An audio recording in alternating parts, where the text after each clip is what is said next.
ஆன்ட்டிக்கு ஹக் கொடுங்கடா. இந்த ஒரு மூமெண்ட்ல உங்க குழந்தையோட எமோஷனல் சேஃப்டி முக்கியமா இல்ல அந்த ஆண்டியோட ஃபீலிங்ஸ் முக்கியமா?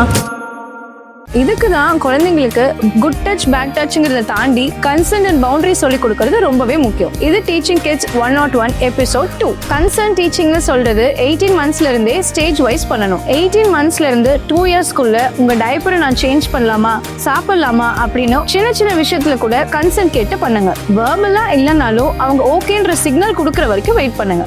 இப்படிலாம் பண்றப்போ அவங்களோட சயின்ஸை நம்ம ரெஸ்பெக்ட் பண்றோங்கிறது அவங்களுக்கு புரியும். 2 to 3 இயர்ஸ்க்கு அப்புறம் நேரா போய் ஹக் பண்ணாம ஹக் பண்ணட்டுமான்னு கேளுங்க. இல்ல who wants a hug அப்படின்னு கேளுங்க. அவங்க ரெடினா அவங்களே வரட்டும், இல்லனா ஃபோர்ஸ் பண்ணாதீங்க. அதே மாதிரி அவங்க எந்த விஷயத்தை ஸ்டாப் பண்ணணும்னு சொன்னாலும் உடனே ஸ்டாப் பண்ணுங்க. ஒரு 3 to 4 இயர்ஸ் ஆன உடனே உங்க குழந்தைகிட்ட யாராவது ஹக் பண்ணணுமான்னு கேட்டா குழந்தைங்க கிட்ட உங்களுக்கு ஹக் பண்ணணுமா, உங்களுக்கு அது ஓகேவான்னு கேளுங்க. இல்லன்னு சொன்னா பரவாயில்ல, ஹை ஃபை இல்ல டாடா காமிக்கிறீங்களான்னு ஆப்ஷன்ஸ் கொடுங்க. இப்போ அவங்களோட ஒப்பீனியன் தான் முக்கியம்னு அவங்களுக்கு புரிய ஆரம்பிச்சிடும். இப்போ 4 to 5 இயர்ஸ்ல என்னெல்லாம் பண்ணணும் அண்ட் கன்சர்ன் பத்தி சொல்லி கொடுக்கறப்போ என்னெல்லாம் பண்ணக்கூடாதுன்னு நான் உங்களுக்கு சொல்லித்தரேன். அப்படி தெரிஞ்சுக்கணும்னா கீழே கமெண்ட் செக்ஷன்ல கன்சென்ட் கமெண்ட் பண்ணுங்க, நானே உங்களுக்கு அனுப்புறேன். Start small, start early and stay consistent.